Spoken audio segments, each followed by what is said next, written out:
గారు, YSR Congress party senior నాయకులు. మరి కొద్దిసేపట్లో వారు కూడా మనతో జుమ్ కాల్ జాయిన్ అవుతారు. అయితే ముందుగా మనం సజ్జ అజయ్ గారు వారితో మాట్లాడదాం. అజయ్ గారు, గుడ్ ఈవినింగ్ అండి. గుడ్ ఈవినింగ్ బ్రహ్మనాయుడు గారు, మీకు ప్యానల్ ఉన్న ప్యానలిస్టులకు అదేవిధంగా రాజ్ న్యూస్ వీక్షకులందరూ కూడా very good evening. YSR Congress party బీసీలకు ఎక్కువ అవకాశాలు ఇచ్చింది చట్టసభలో అని చెప్పేసి జగన్మోహన్ రెడ్డి గారు ఈరోజు చాలా క్లియర్గా చెప్పారు. అటు ఎమ్మెల్సీలు కానీ, రాజ్యసభ కానీ, లోక్సభ కానీ, అసెంబ్లీ కానీ, జెడ్పీ చైర్మన్లు కానీ, మేయర్లు కానీ, మున్సిపల్ చైర్మన్లుగా కానీ బీసీలకు ఎక్కువ అవకాశాలు వైఎస్ఆర్ కాంగ్రెస్ పార్టీ ఇచ్చింది అని చెప్పేసి చెప్తున్నారు.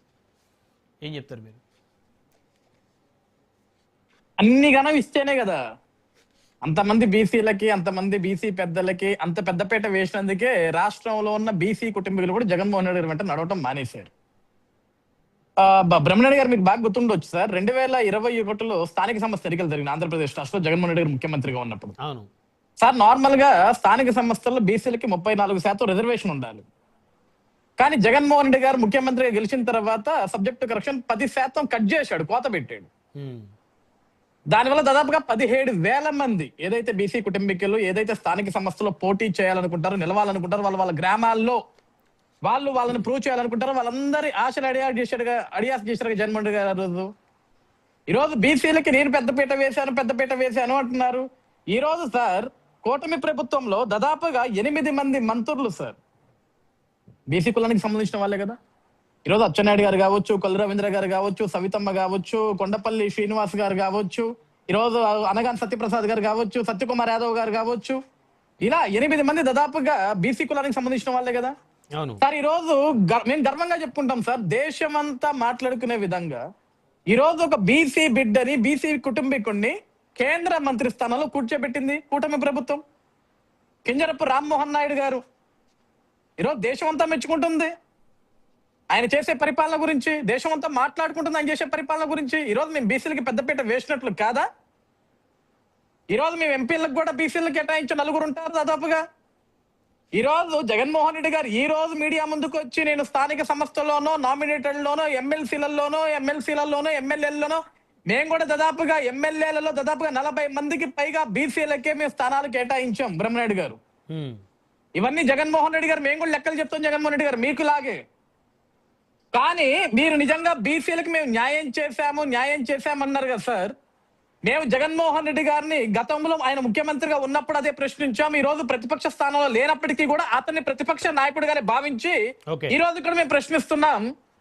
ఒక బీసీ బిడ్డని నడి రోడ్డు మీద పెట్రోల్ పోసి తగలబెడితే నాటి నుంచి నేటి వరకు ఎందుకు జగన్మోహన్ రెడ్డి గారు ఆ కుటుంబంకి వెళ్ళి కనీసం ఆ కుటుంబం ఎలా ఉందని ఎందుకు మాట్లాడలేదు?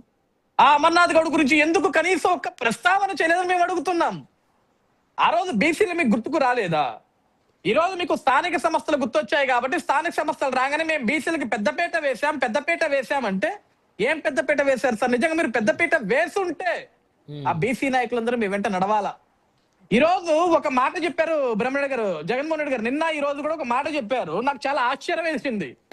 స్థానిక సంస్థలలో ఎక్కడా కూడా ఏకగ్రీవాలు జరగకూడదు, ఏకగ్రీవాలు జరిగిన చోట ఇప్పుడు ఎవరైతే ఇన్ఛార్జ్ గా ఉన్నారో వాళ్ళకి ఎమ్మెల్యే టికెట్ కూడా ఇవ్వను అని వాళ్ళ నాయకుల్ని ఆయన హెచ్చరించాడు. అంటే ఏకగ్రీవాలు జరిగితే అంటే దాని అర్థం ఏంటంటే వీళ్ళు సీరియస్ ఎలక్షన్ చేయకుండా వైకాపా నియోజకవర్గ ఇన్ఛార్జీలు సైలెంట్ గా ఉండి క్యాడర్ని వదిలేసి లీడర్లను వదిలేస్తే వారికి ఇవ్వము అనేది వారి ఉద్దేశం. అదే ఓకే, ఏదన్నా అయి ఉండొచ్చు బ్రహ్మనాయుడు గారు. ఇప్పుడు ఆయన ఉద్దేశం, ఆయన ఇష్టం, ఆయన పార్టీ, ఆయన నాయకులకు ఏదైనా హెచ్చరించుకోవచ్చు.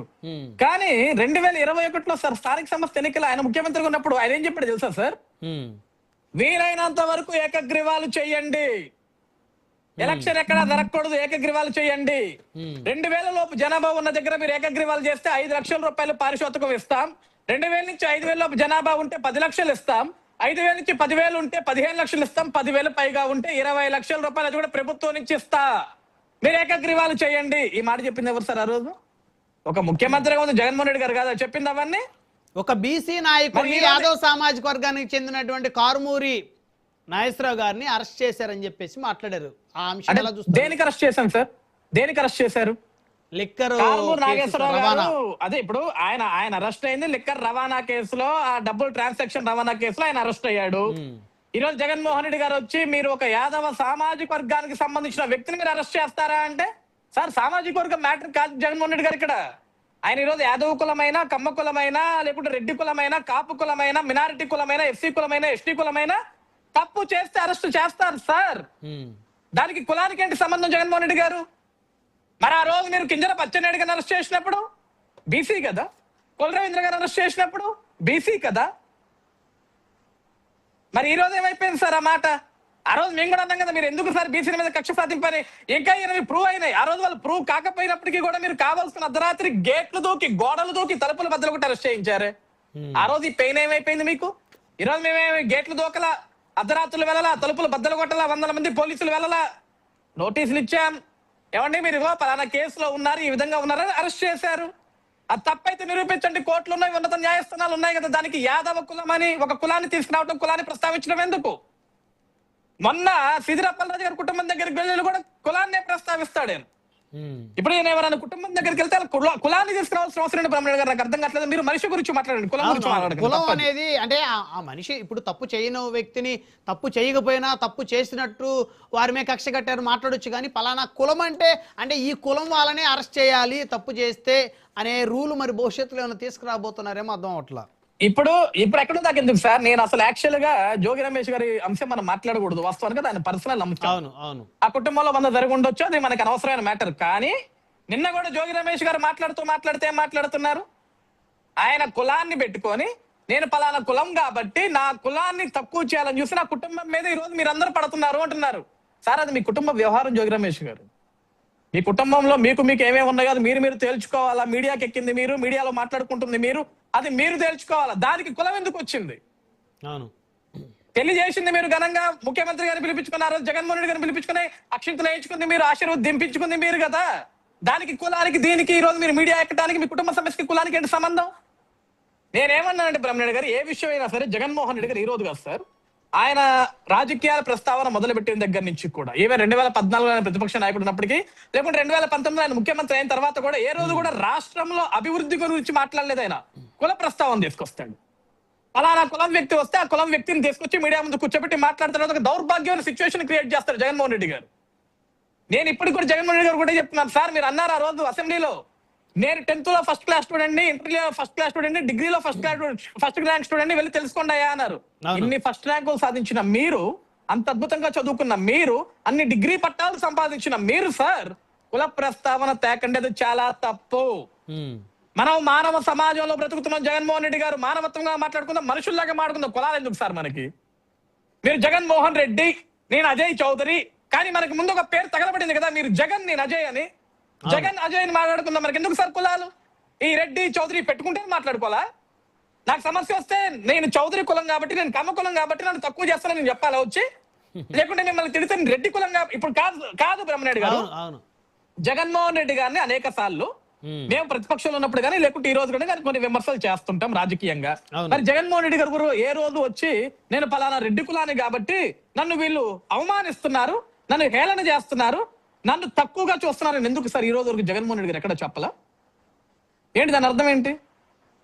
అంటే ఇప్పుడు జోగి రమేష్ గారు వస్తే నా కులాన్ని అన్నారు అంటారు, అంబటి రాంబాబు గారు వస్తే నా కులం గురించి మాట్లాడారు అంటారు. మరి ఎందుకు జగన్మోహన్ రెడ్డి గారు అన్నారు? ఈవెన్ ఆ పార్టీలో దేవినేని అవినాష్ గారు ఉన్నారు.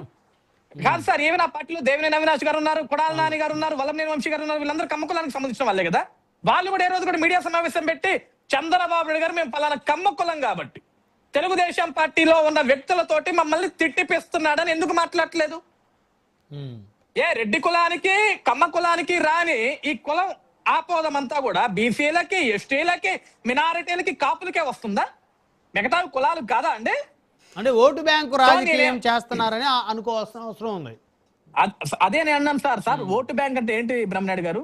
ప్రజలకు మనం మంచి చేస్తే ఆ సామాజిక వర్గం పేరు ప్రస్తావించి పలానా వర్గం కాబట్టి వీరి మీద కేసు పెట్టారనో, లేకపోతే వీరిని ఇబ్బంది పెట్టారనో రకరకాలుగా మాట్లాడటం. అంటే ఇప్పుడు కాదు సార్, ఇప్పుడు ఒక సామాజిక వర్గాలు ఎక్కువ మంది ఉన్నారు కాబట్టి, ఓటర్లు ఎక్కువ ఉన్నారు కాబట్టి వాళ్ళని ప్రభావితం చేసుకోవడానికో, వాళ్ళని ప్రసన్నం చేసుకోవడానికో మేము పలానా కులం కోసం భుజం మోస్తున్నాం, కాపు కాస్తున్నాం అని మాట్లాడితే మిగతా కులాలను మీరు వదిలేసినట్ట? మరి మిగతా కులాల్లో ఓట్లు తక్కువ ఉన్నాయి కాబట్టి వాళ్ళు తిట్టినా పర్లేదా? అంటే ఇప్పుడు రెడ్డి కులంలోను, కమ్మ కులంలోను, కాపు కులంలోను ఓట్లు తక్కువ ఉంటే వీళ్ళు తిట్టినా పర్లేదా? అంటే బీసీలో, ఎస్సీలో, ఎస్టీలో, మినార్టీలో ఓటర్లు ఎక్కువగా ఉంటారు కాబట్టి వాళ్ళని ఎవరైనా ఒక మాట మాట్లాడితే మనం వచ్చి భుజం మీద వేసుకోవాలా? Is it right? ఇదేనా రాజకీయం? ఇదేనా రాజ్యాంగం? ఎవరు చెప్పారు సార్ ఇదంతా కూడా? అంటే ఒక కులానికి ఎక్కువ ఓటర్లు ఉంటే వీళ్ళని మనం ఎక్కువ భుజం మీద మోసుకోవాలని చెప్పి ఎవడు చెప్పాడు? ఏ రాజ్యాంగంలో రాశారు సార్? మీరు అన్నట్లుగా ఓటు బ్యాంకు రాజకీయం ఇది. This is not right. ఈ రోజు కూడా మేము జగన్మోహన్ రెడ్డి గారికి ఏం చెప్తున్నాం సార్? మీరు మీ నాయకులు హెచ్చరించుకుంటే తప్పలేదు. మేమేమంటున్నాం? మీరు చంద్రబాబు నాయుడు రేపొద్దున జరిగే ఎన్నికల్లో పోలీసులను అడ్డం పెడతాడు, తాను అధికార బలాన్ని ఉపయోగిస్తాడు, అవసరమైతే బెదిరింపులకు గురి చేస్తాడు, ఎక్కడ భయపడకండి అంటున్నారు. 2019 నుంచి 2024 వరకు 2021లో మీరు ఏదైతే స్థానిక సంస్థలు మీరు చేశారు ఇవన్నీ, నామినేషన్ పత్రాలు లాక్కెళ్ళిపోయారు, అభ్యర్థులు కిడ్నాప్ చేశారు, కనీసం నామినేషన్లు వేయనివ్వకుండా పత్రాలు చించేశారు. దానికి ఉదాహరణ పొంగునూరు అంజయ్య తాత. నామినేషన్ వేయడానికి వెళ్తుంటే కర్రలు పట్టుకుని ఉరుక్కుంటూ వచ్చి అతను కొట్టబోయారు 10-20 మంది ఒక ముసలాయిన్ని. అంజిరెడ్డి తాత గారు ఆయన్ని 90 సంవత్సరాల ముసలాయన ఒక సర్పంచ్ గా నామినేషన్ వేయడానికి వెళ్తే అతను అడ్డుకుంది వాస్తవం కదా, నామినేషన్ పత్రాలు చించేసింది వాస్తవం కదా. జస్ట్ ఉదాహరణే. ఆ రోజు రాష్ట్రంలో ఎన్ని అరాచకాలు చేశారు సార్ మీ మెయిన్ స్ట్రీమ్ మీడియాకు కూడా తెలుసు బ్రహ్మనాయుడు గారు. ఈసారి కూడా అలా జరుగుతాయా లేకపోతే సౌమ్యంగా జరుగుతాయా? నేను అదే చెప్తున్నాను బ్రహ్మణ గారు. ఆ రోజు జగన్మోహన్ రెడ్డి గారు అన్ని అరాచకాలు చూశారు కాబట్టి ఆ రోజు చంద్రబాబు గారు ఒక మాట చెప్పారు, ఎవరు కూడా ఎన్నికల్లో పోటీ చేయకండి, మనకి ప్రాణాలు ముఖ్యం అని చెప్పారు సార్. ప్రాణాలు ముఖ్యం, ప్రాణాలు కాపాడుకుందాం, మనం బ్రతుకుంటే బలసాకనేది బ్రతకొచ్చు. ఇలాంటి అరాచకాల ముందు మనం నామినేషన్లు ఇచ్చి తలకాయలు బద్దలు కొట్టించుకొని మనల్ని కిడ్నాప్ చేయించుకుని మన ప్రాణాలు తీసుకోవాల్సిన అవసరం లేదు, వద్దు అని చెప్పారు ఆ రోజు. కానీ ఈ రోజు మేమేం చెప్తున్నాం? పోటీ చేయండి సార్. మీ పులివెందుల దగ్గర నుంచి మొదలు పెట్టుకుని రాష్ట్రంలో 174 నియోజకవర్గాలు, మీ పులివెందులతో కలిపి 175 నియోజకవర్గాల్లో గ్రామం నుంచి, పల్లె నుంచి, వార్డు నుంచి, పట్టణం నుంచి, ఎంపీటీసీ నుంచి, జెడ్పీటీసీ నుంచి, ఎంపీపీ నుంచి ప్రతి దగ్గర కూడా మీరు క్యాండిడేట్లు పెట్టండి. Okay okay. ఎక్కడా కూడా ఏకగ్రీవాలు జరగావు. మీ దగ్గర క్యాండిడేట్లు లేకపోతే మేము చేసేది ఏమీ లేదు. ఓ క్యాండిడేట్ లేకపోతే అంటే ఇక్కడ డౌట్ వస్తుంది, మళ్ళీ నాకు డౌట్ వస్తుంది. మీరు అంటే జగన్మోహన్ రెడ్డి గారి పార్టీ తరఫున మేము పోటీ ఎందుకు ఒక మాట అంటున్నానండి బ్రహ్మనాయుడు గారు, క్యాండిడేట్ లేకపోతే అంటే పోటీ చేసే క్యాండిడేట్ ని మీ కూటమి పార్టీలో వాళ్ళు బెదిరించి నువ్వు నామినేషన్ వేస్తే నీ అంతు చూస్తావు బెదిరించి నామినేషన్ కూడా ఎన్నికొని చేస్తే క్యాండిడేట్ లేనట్టే కదా లెక్క. అట్లాగా సార్ బ్రహ్మణ్య గారు చాలా తప్పు. మీరు చాలా డిఫరెంట్ రాంగ్ డైరెక్షన్ ఆలోచిస్తున్నారు. నేనేమన్నానంటే సార్ ఇక్కడ for example sir Jaganmohan Reddy గారు 2024లో పులివెందుల నుంచి అసెంబ్లీలో నియోజకవర్గంలో గెలిచారు ఆయన. పులివెందుల ప్రజలు ఓట్లేసిన ప్రజలు కనీసం బాగున్నారా బాగలేదా, నియోజకవర్గంలో సమస్యలు ఉన్నాయా లేవా అనేది ఎక్కడ ప్రస్తావించాలి? అసెంబ్లీకి వచ్చి ప్రస్తావించాలి. ఒక శాసనసభ్యుడిగా ఈ రోజు వరకు అసెంబ్లీకి వచ్చి ఆ పులివెందుల సమస్యల గురించి ఎప్పుడు మాట్లాడాల. అదే పులివెందుల్లో రేపొద్దున స్థానిక సంస్థల సర్పంచులకు కానీ, ఎంపీటీసీలకు కానీ, జెడ్పీటీసీలకు కానీ, ఎంపీపీలకు కానీ, కౌన్సిలర్లకు కానీ, చైర్మన్లకు కానీ నిచ్చో ఉంటే వాళ్ళు కూడా రేపొద్దున ప్రజల్లోకి రాకపోతే ఆ ఓటుకి విలువ ఉండదు కదా. అవును. అందుకే పులివెందుల ప్రజలు కూడా జగన్కి ఓటేస్తే అసెంబ్లీకి పోలేదు. మరి ఇక్కడ స్థానికులు ఎవరైనా నించుంటే వీళ్ళు మా సమస్యల గురించి కూడా మాట్లాడకపోతే వీళ్ళకి ఎందుకు మేము ఓట్ వేయాలని ఒక ఆలోచన పులివెందుల ప్రజలు ఉన్నారు ఈ రోజు. అలాంటి సమయంలో వైసీపీ పార్టీ తరఫున నించునేదానికి క్యాండిడేట్ మేము నించోం, మాకు అవసరం లేదు, మేము అవమానాలు పొందాల్సిన అవసరం లేదు జగన్మోహన్ రెడ్డి గారు, మేము నించోమని వదిలేస్తే మేమేం చేయలేం కదా, అప్పుడే ఏకగ్రీవాలు అవుతాయి. మాట్లాడదాం. ఓకే, అర్థమైంది అజయ్ గారు. మనతో చిన్నరెడ్డి గారు వైఎస్ఆర్సీపీ నుంచి. చిన్నరెడ్డి గారు గుడ్ ఈవినింగ్ అండి. నమస్కారం సార్.